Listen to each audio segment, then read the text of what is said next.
Hello and welcome to Study English IELTS Preparation. I'm Margot Politis.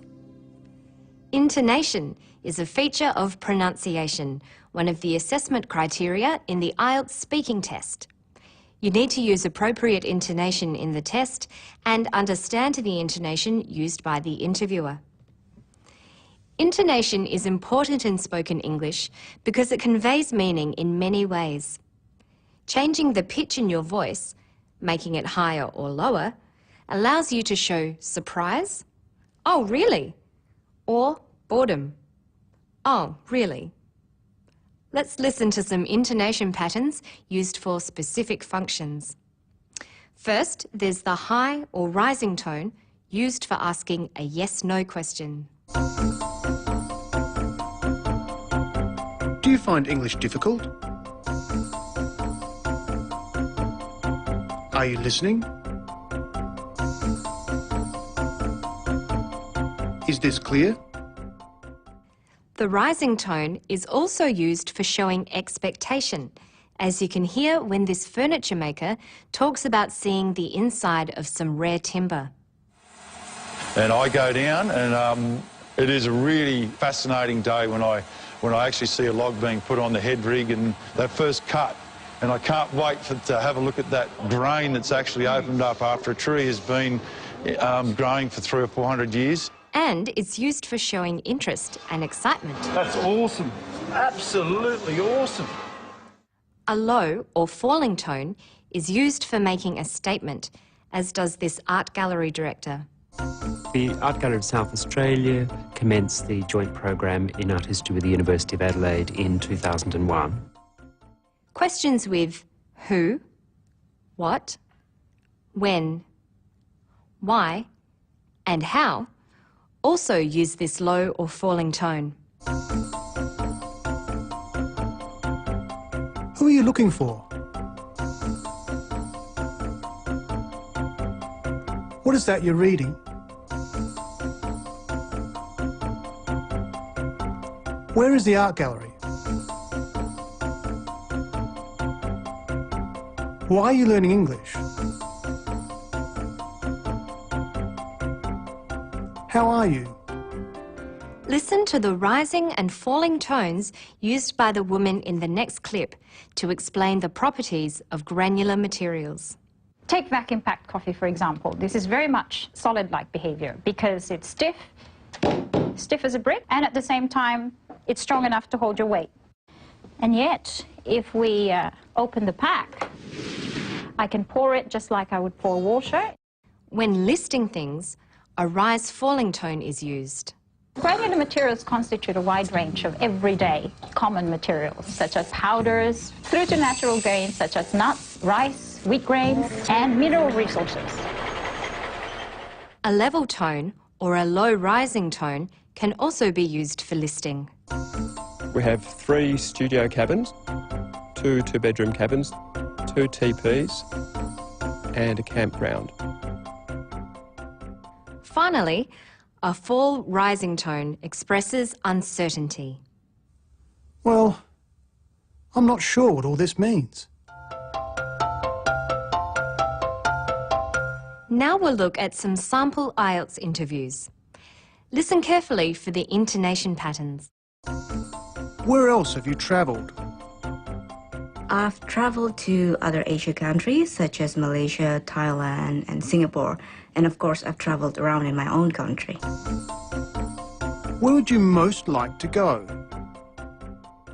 I would like very much to go to Europe, for example UK, Spain or Netherlands, but I also want to go to Dubai and India. The 2 questions the interviewer asks are were-type questions, starting with where. Did you notice that the pitch of his voice fell at the end of both questions? Like this. Where else have you travelled? Where would you most like to go? In the answer, notice how the countries are listed using a level tone that then falls for the last item in the list, in my own country. I've traveled to other Asia countries such as Malaysia, Thailand, and Singapore. And of course, I've traveled around in my own country. In response to the second question, her voice rises to show expectation. She then lists the countries with her voice pitch rising until she ends with a level voice for Dubai. She uses a rising intonation to express the afterthought, India. Listen. I would like very much to go to Europe, for example, UK, Spain, or Netherlands, but I also want to go to Dubai and India. Now listen for whether the voices rise and fall in this part of the test. Could you live without your favourite thing? No, I cannot live without my mobile phone. I have to bring it everywhere because I will feel lost if I don't have it near me. Do people have too many possessions? Yes, I think they do. They tend to buy a lot of things that they don't really need at that time. The two questions the interviewer asks are yes-no type questions. Rising intonation patterns are used for these questions. Did you notice the pitch of his voice rise at the end of the questions? Like this. Could you live without your favourite thing? Do people have too many possessions? In response to the first question, the answer is definite, and this certainty is expressed with a flat or level tone. No, I cannot live without my mobile phone. But in response to the second question about whether people have too many possessions, she isn't quite sure and responds with, Yes, I think they do. She uses a fall-rising tone appropriately to indicate that she doesn't really know or is unsure. Yes, I think they do. You are allowed to ask the interviewer what something means in the discussion part or part 3 of the speaking test. It's called asking for clarification. Let's say you didn't know what was meant by valued possessions. You could say,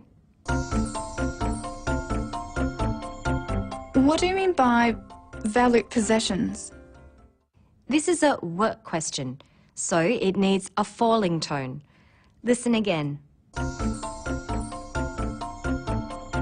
What do you mean by valued possessions? A different intonation is required for the next way of asking for clarification. Do you mean important things that I own? It's a yes-no question with a rising tone. Listen. Do you mean important things that I own? The final example is a statement, so a falling tone is used. Sorry, I'm not quite sure what you mean by valued possessions. So a falling tone is used for wh and how questions. Who are you looking for? What is that you're reading?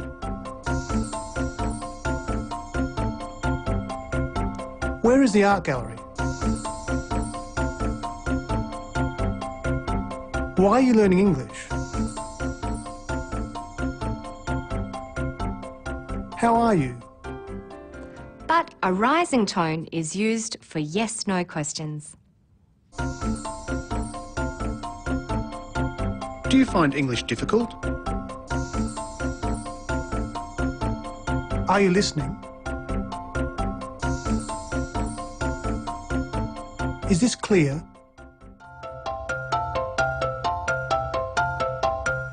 That's all for now.